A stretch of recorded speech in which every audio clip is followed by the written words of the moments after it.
opportunity.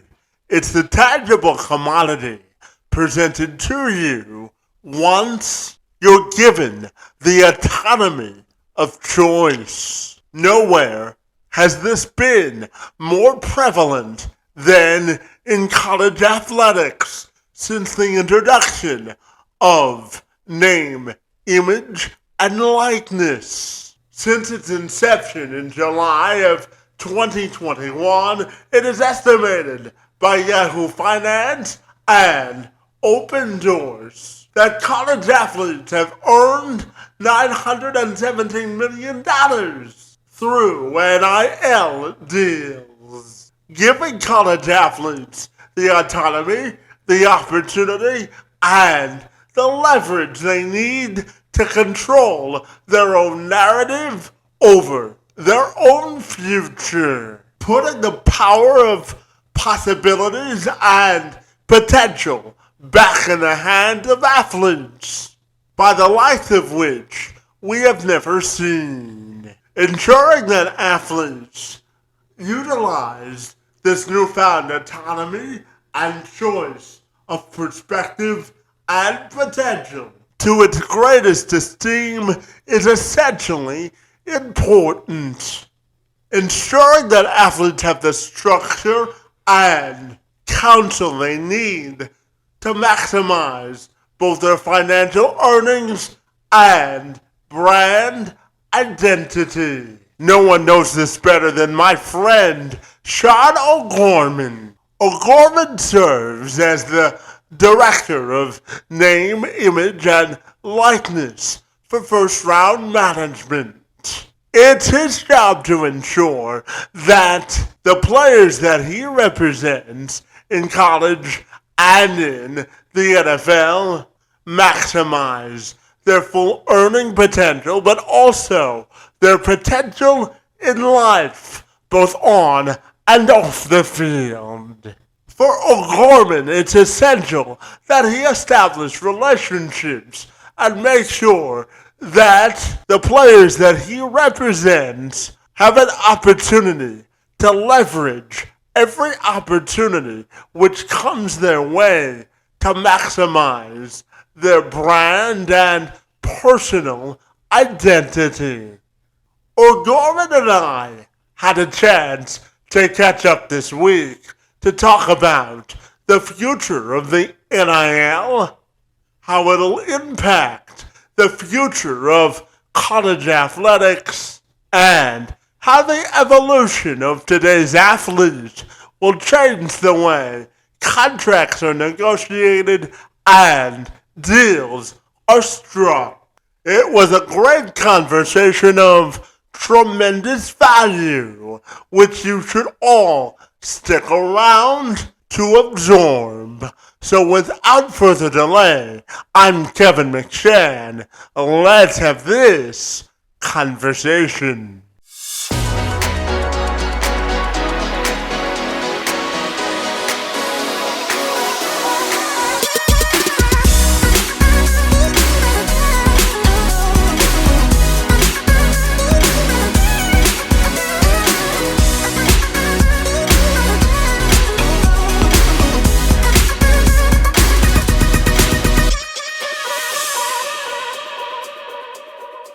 Shawn, if you're ready, I'll take a moment to welcome you to the program, my friend. And I'm super excited to talk to you about NIL, my friend. As an old sports reporter myself, my friend, I circled this one on the calendar. So it's great to see you this afternoon. And thank you so very much for being here.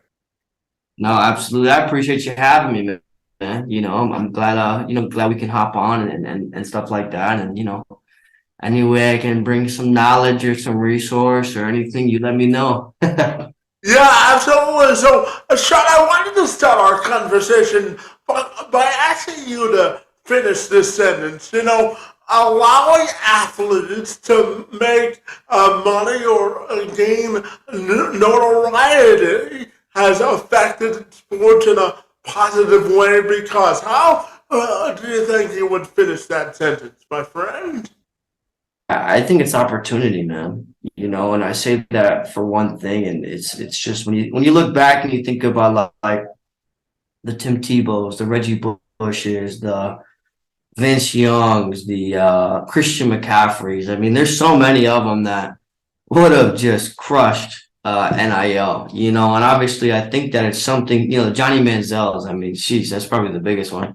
I mean, there's been stories, I mean, just like Johnny, he kind of got in some trouble there, signing some autographs and stuff like that. And to me, it's sad because, look, I was a guy that, got the opportunity to play college football as well. And, for whatever it's worth, it's all a blessing to get a scholarship and, have me, money for meals and a nice place to stay. But, at the end of the day, these programs make a lot of money on those guys, and for like in Alabama, they just had the first pick, Bryce Young. So trust me, Alabama had a lot of season tickets and a lot of people buying number 2 jerseys that, Mr. Bryce Young gets to sacrifice his whole body and his life on the line on Saturday nights, and Bama gets to reap the benefits. So for me, I think the one word, and I actually had it pop into my head before you even finished your sentence, was opportunity. Because it's kind of long overdue.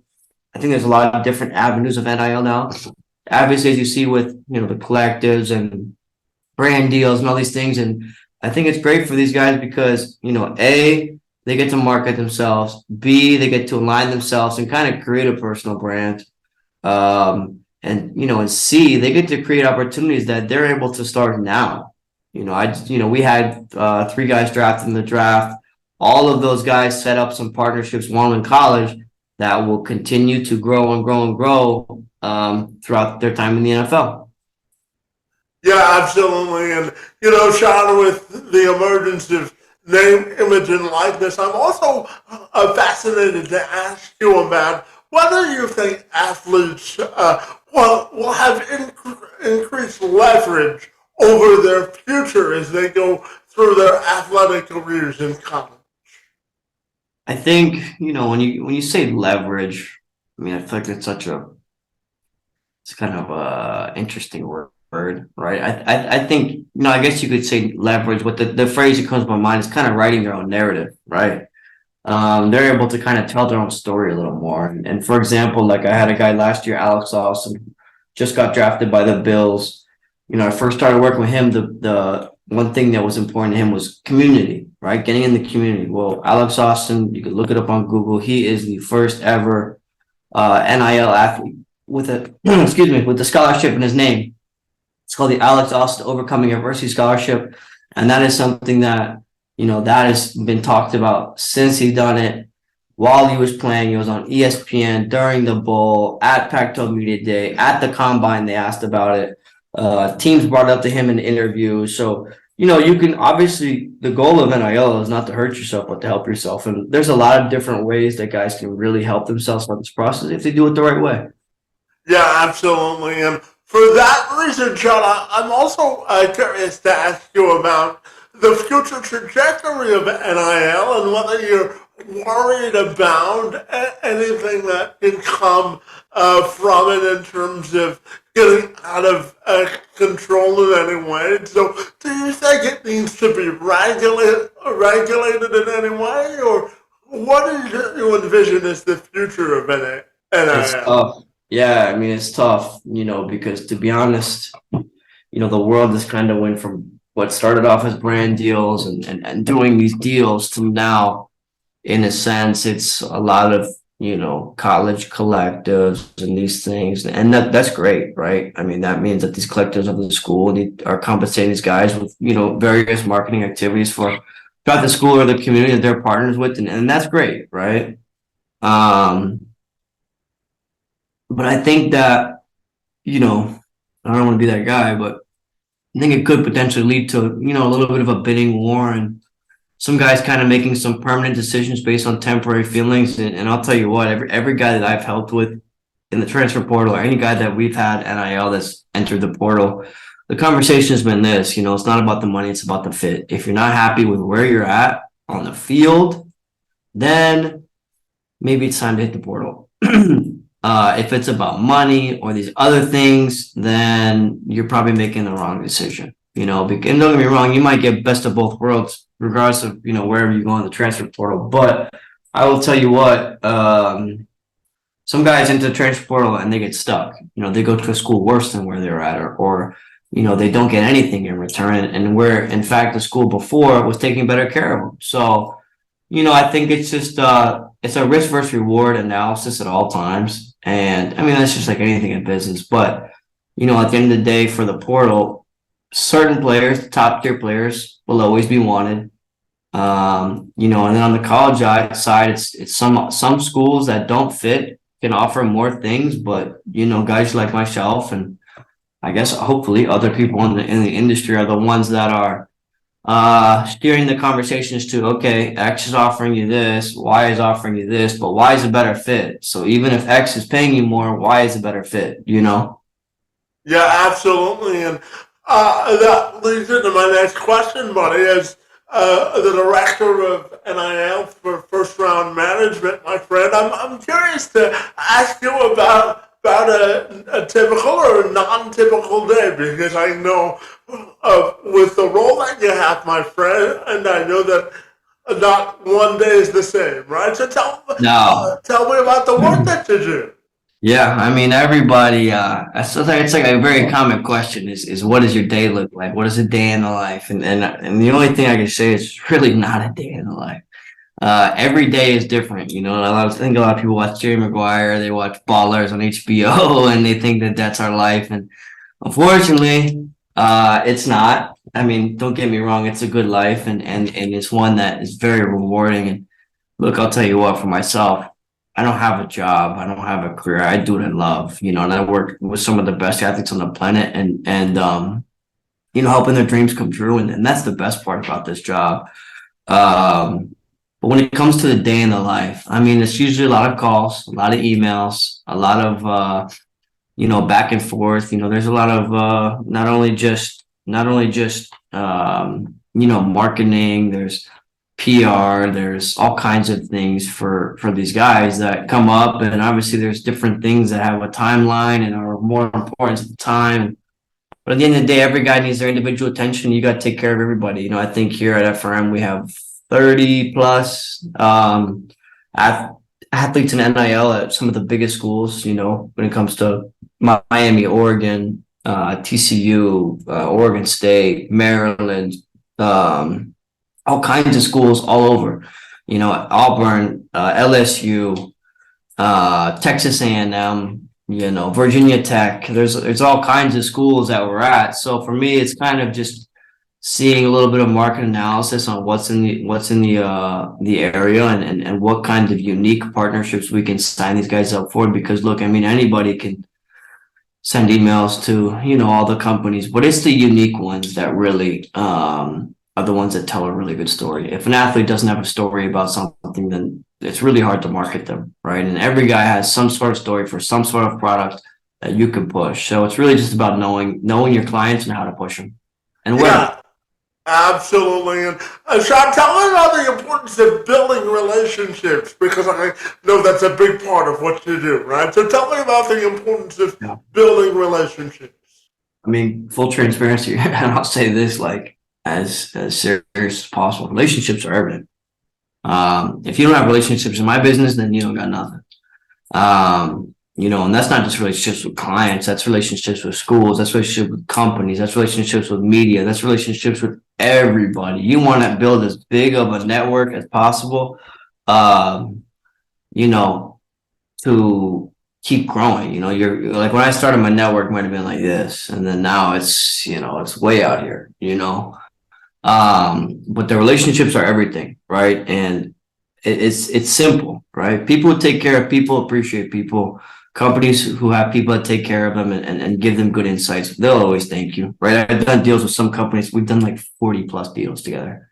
I mean, I'm like one of the only people they call and say, hey, we have this. What do you have for it? And that comes off of knowing your clients, knowing what the brand's looking for, and really how to execute it. Yeah, I think sometimes on my end, a lot of people, they'll try to push a campaign and a player because they need a deal for a player, but he doesn't fit and he doesn't make sense. And in the end, it just really doesn't make anybody else look good. And realistically, you look really bad in the end because you're the one who suggested this talent for this promotion. Versus when you have, diverse talent pool and diverse people and a diverse, network. When these companies are looking for certain things, the guy. I mean, companies call me. I mean, I've had a few calls today. It's like, hey, we're looking for this, and my only answer is, I know your guy. Like, don't look any further. I have the guy for you. Um, and that kind of comes over time, and as you treat, players and companies and everything, in this business, you treat them good. The word gets out, right? I mean, players, like for my players, I know confidently they would go to bat for me. And that's not just on a business side, right? I'm very invested in their personal lives. If any moms and dads of my guys are watching, I'm sorry to say this. I probably know some stuff about your son or something that you don't know because he just wants to come to me and tell me that. And that's not like they're in trouble or nothing, but it's just like sometimes these guys talk to us, well, not sometimes, all the time.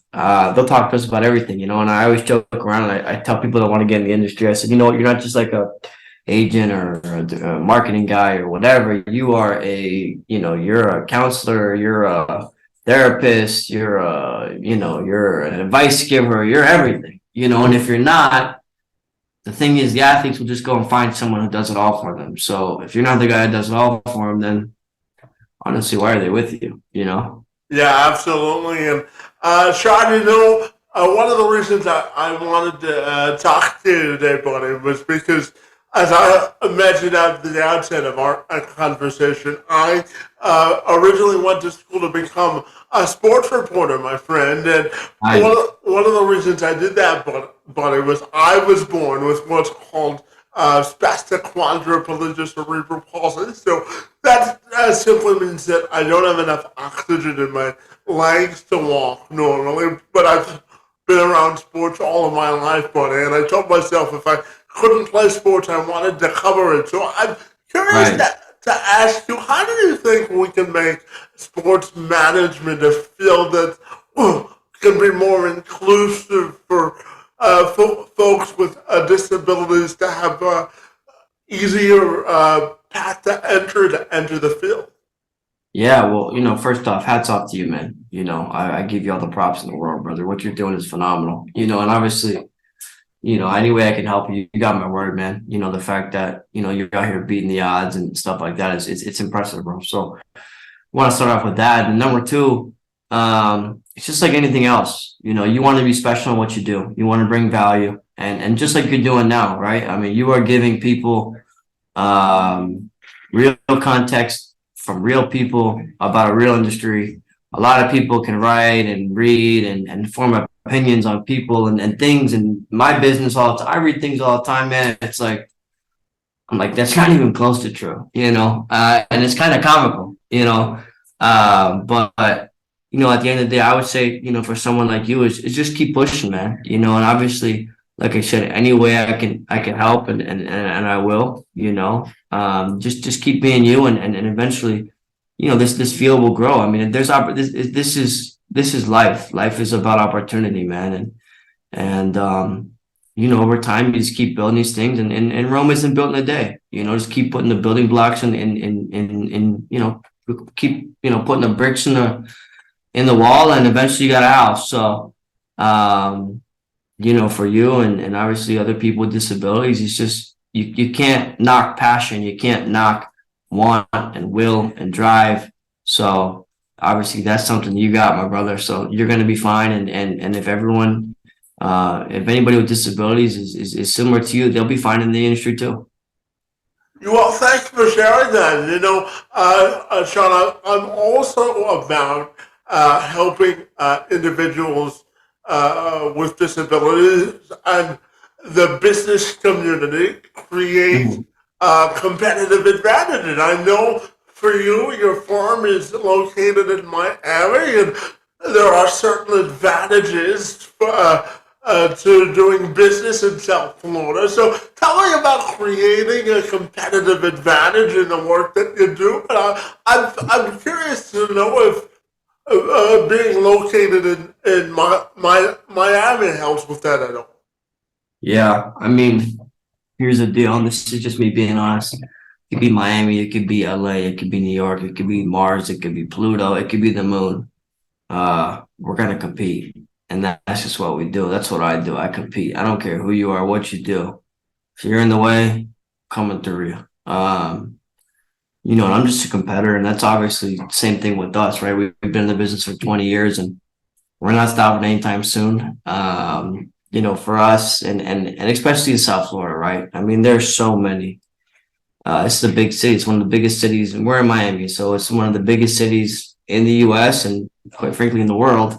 Um, so it's competitive, right? And at the end of the day, you have to be special. That goes back to what I was saying earlier. You got to be special. You have to bring different things to the table and bring value.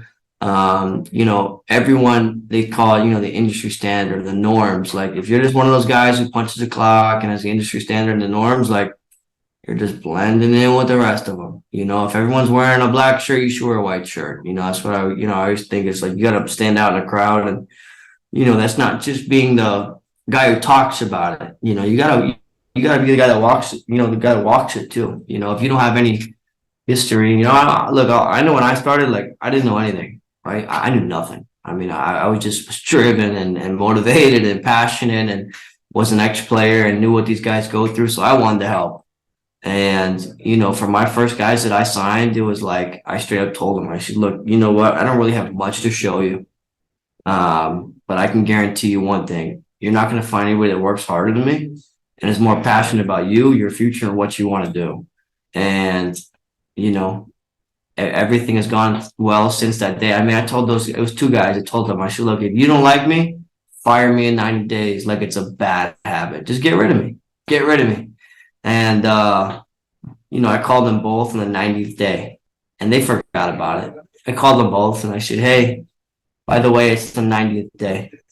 They're like, what are you talking about? Both of them. I said, I just want to remind you that I told you in 90 days, if you don't like me, you can get rid of me. And they're like, no, we're not getting rid of you, man. We appreciate everything you've done. And, they were super thankful. And, these, like, goes back to relationships, right? Like, you have to hit the ground running with these guys and you really got to be passionate. So, you say competitive edge. I mean, look, we represent guys all over the country. We don't just got guys at UM or FIU, so it's like, I don't really care where other people's turfs are or whatever. It doesn't matter. I don't have to be in Miami to, be competitive.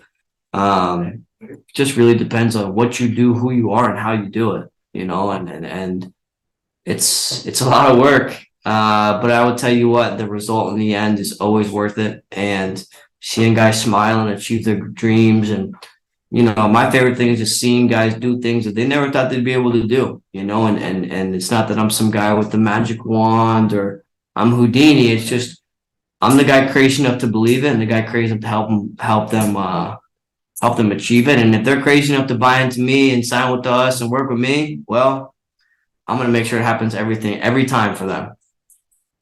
Yeah, absolutely. And Shawn, I know you also work with MMA fighters, and I know that's unique marketplace. So tell me about representing fighters and the challenges or rewards that come with that as well. Yeah, definitely MMA side of our business is pretty big, right? I'm not so much on the MMA side. I have a few MMA clients. I'm definitely more involved in the football side, but I'm involved in the marketing side for those guys too, because their opportunities are pretty unique. And this is we pretty much answer your question is MMA is like so cutthroat and so like it's just out there. Like there's no one cares what you say, no one cares what you do, no one cares how you act. They can go on their microphone and say blah blah blah blah, blah. They can say whatever they want, right? In the NFL, you get a fine.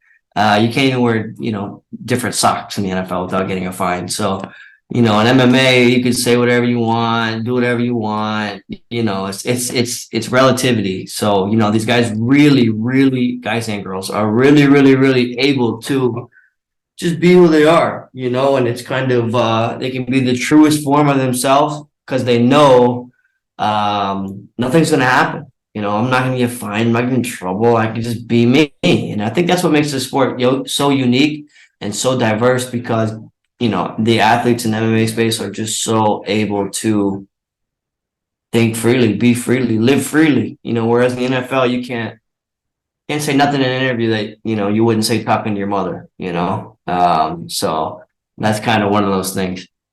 Well, going through the combine process as long as we have, we kind of know how to ace an interview in the NFL nowadays, right? Yeah, it's definitely a unique process, that's for sure. Yeah, absolutely. And Sean, I also know that you have experience as a CFL contract advisor, my friend, and living in Canada and doing some work with the CFL myself. I know that there are significant differences between negotiating a contract in the States and in Canada. So I'm wondering if you could share some of those differences with me today, Bonnie.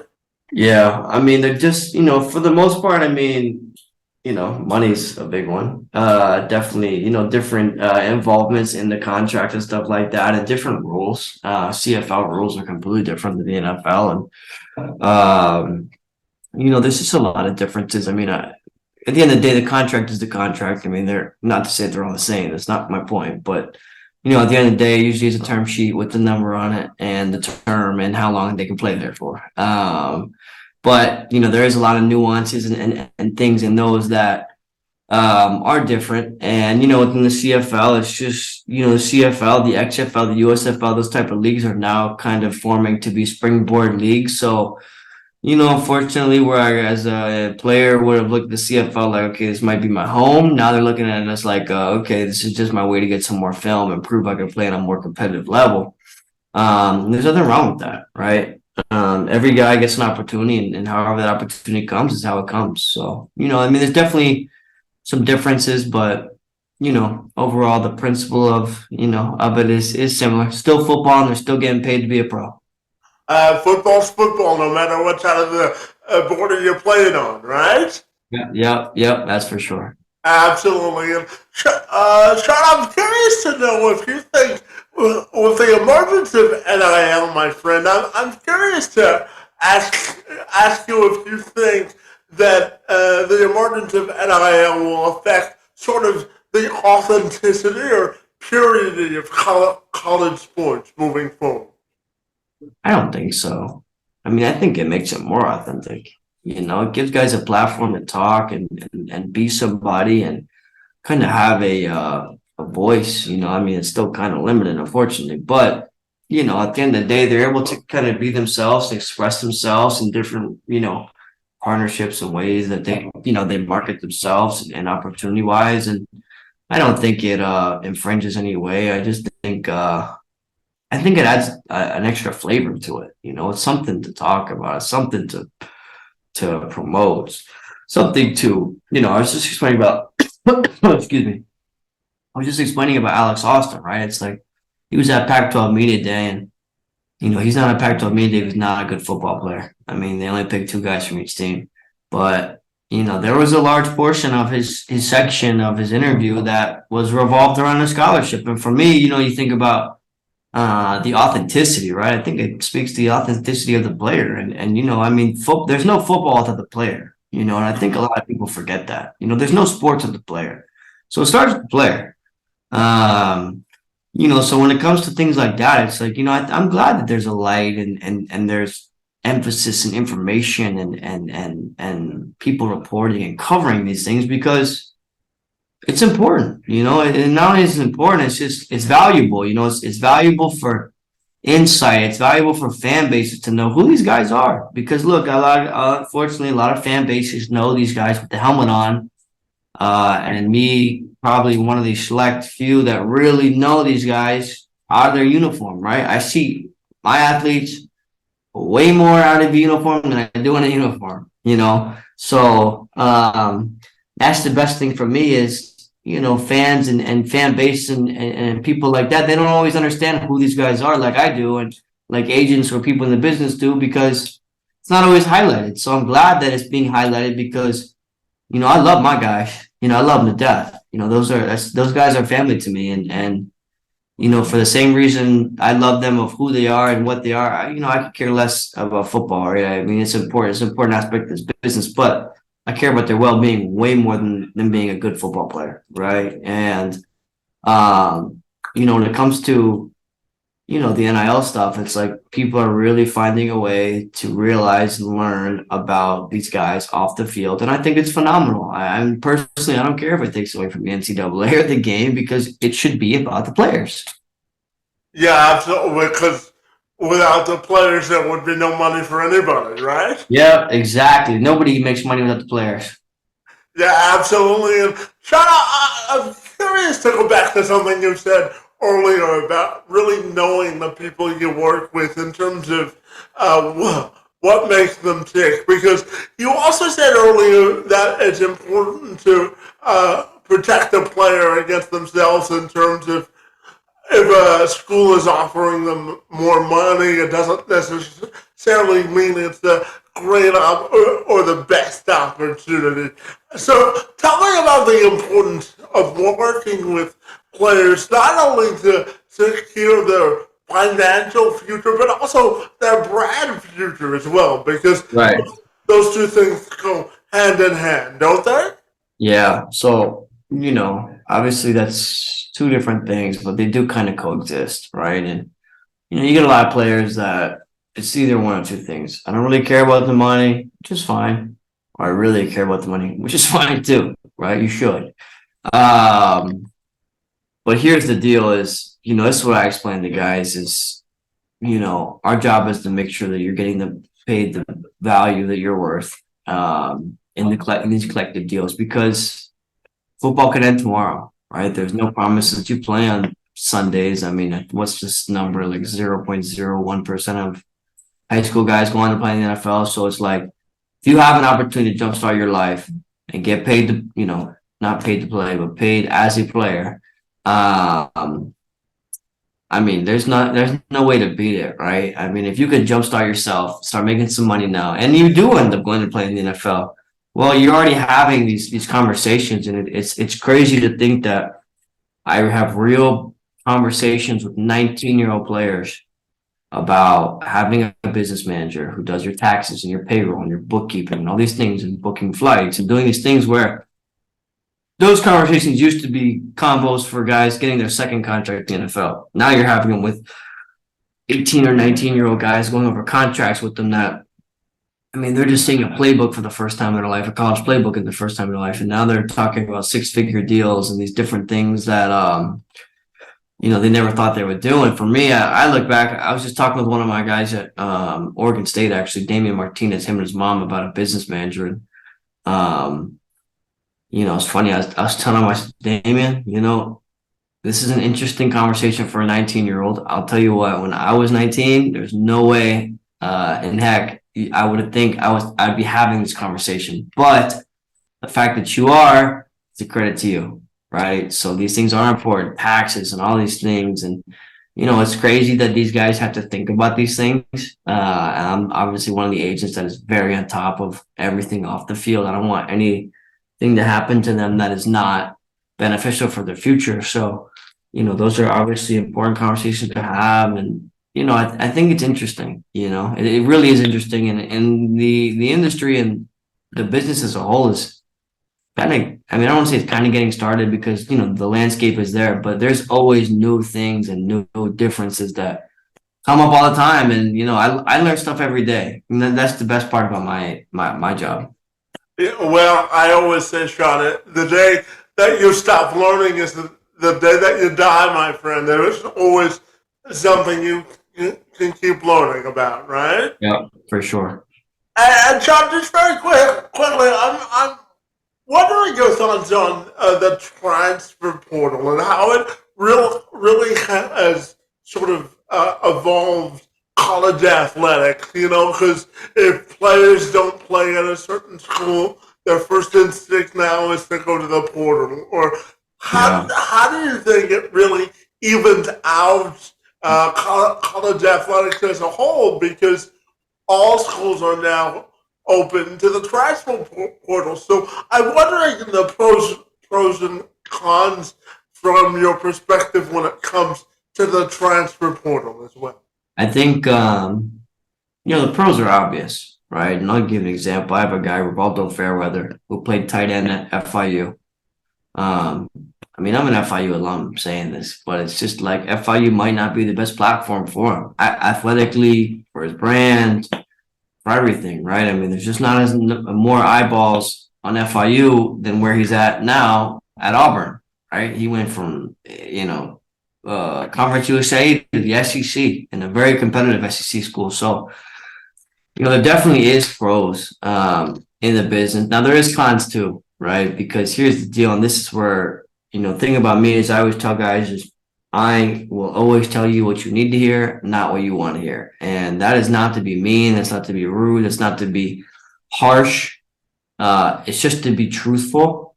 Because for me, I could sleep, put my head down at night, knowing that I was honest with guys, and whatever they make a decision on, they make a decision on. Whatever they say, I'm going to help with, right? If I tell a guy, I don't know if it's the best decision, he makes a decision, I still got to help. I'm still going to help him through it. I'm going to make sure everything goes as best possible case scenario for him. But when it comes to, I think some of the negatives is I think it's a serious believer thing. And it's just like, oh, this quarterback left and he ended up here. So if he ended up here, then I can end up here. And it's just not realistic expectations. So some guys get either stuck or they end up landing at a school that's not as big as the one they were at, or a better opportunity for the one they were at. And like I said, I think the transfer portal, and this is just my opinion, I think it's great for a certain percentage of athletes. For the rest, it's just dangerous, right? And that's not say that guys don't need a new spot, and I'm cool, right? I'm cool with that. But at the end of the day, it's you have to be strategic with the transfer portal, and for kids and parents and whoever's listening to this, if you're considering it, just be smart. Just be very smart with the process, because just because one kid doesn't did it doesn't mean you won't. Just because one kid got this number doesn't mean you'll get that. And just be smart with who's in your corner and who's telling you things, and make sure that whoever you're listening to and whoever is speaking to you, they have knowledge in the space. I mean, I've dealt with over 10 plus guys just this last year in the transfer portal, and all of them are in good homes and good spots and taken really good care of. And that's not to say like I said, I'm Houdini. It's just it was strategic. There's different. Every situation is individualized, but realistically, the process is very similar. But every guy is individualized, and every process is individualized. Yeah, every decision has a reaction, doesn't it? For sure, 1000%. Yeah, Sean, I'm gonna end our conversation by asking you about just putting a bow on on your perspective on the future of the NIL and how it'll affect college athletics moving forward, but also when you look at your own personal and professional legacy, my friend, I'm curious, how do you want that to be defined? It's a good question, man. It's a really good question, actually. Um, for me, I've always been someone who's been counted out. So I just like beating the odds every day. I like beating the odds teeth in every day. For me, it's not about fame. It's not about legacy. It's not about money either. I don't come from money, so money doesn't move me. For me, it's really my legacy is anything. It's just I want it to be known that I helped really good guys on and off the field with their careers, and just not only be, an agent or someone that helps them, but just a friend too. And I know that sounds so cliche, because for me, it's sad to say this, but people in my business, they throw the word family around like it's dirty laundry. Like it's just like everyone's family, and I think that family is something that takes time, and the best thing about it is I can honestly say the guys I work with, those guys are family, right? I always joke and call them my sons and my little bros and stuff like that. But, at the end of the day, I think my legacy is just that I want to be a part of the positive in this sport. I mean, unfortunately, there's a lot of agents and people in this business that they're not good people. They're not, their interest is not really in the best of the player. It's really in the best of themselves. And for me, I'm not to say I'm selfless, but I always put the player first, and I don't care what the repercussion is. It's just it's the player's career. And I always tell the guys, it's your career it's your career, right? You can write your own story. I just want to be the one co-signing. I just want to be the one helping you with it. And I'm lucky, I'm thankful to do that. And for me, obviously, I think, a selfish goal would be the number one agent in this game. I want to be a powerhouse, but, at the end of the day, it's not really about that. I think that'll come over time. I don't need to manifest that or anything like that. I think those things just come with work. And I think the things that, myself and we're doing here at First Round Management, it's going to come out soon. So I'm not worried about any of that. I'm just focused on my guys and them being good and being in the best situation possible. And, like I said, being the best guys on and off the field. So, yeah. Yeah, absolutely, Shawn. Anything worth having is on the other side of hard, isn't it? Yeah, for sure. Absolutely. So, Shawn, tell me finally, if people want to get connected with you or First Round Management, my friend, what's the best way they can do that? For sure. I'm on Instagram at agent.og. I am on Twitter at agent__OG, I think, or maybe agent OG. I don't know, one of the two. Shawn O'Gorman. LinkedIn, Shawn O'Gorman. First Round Management is at First Round MGMT on Instagram and 1str.com. Fantastic. Well, Shawn, I was looking forward to having this conversation with you about the evolution of NIL and the future of college athletics and the NFL, my friend. And you didn't disappoint, my friend, so I want to thank you for spending some time with me and engaging in conversation about sports, because I believe it's the bonding agent that brings us all together, my friend. Your work in this space and time on my behalf is most appreciated, my friend. And I want to thank you for being here this afternoon. Thank you, man. Thank you for having me. Obviously, thank you for reaching out and, taking time on your end too. And like I said, any way I can help you, let me know. All right, bud?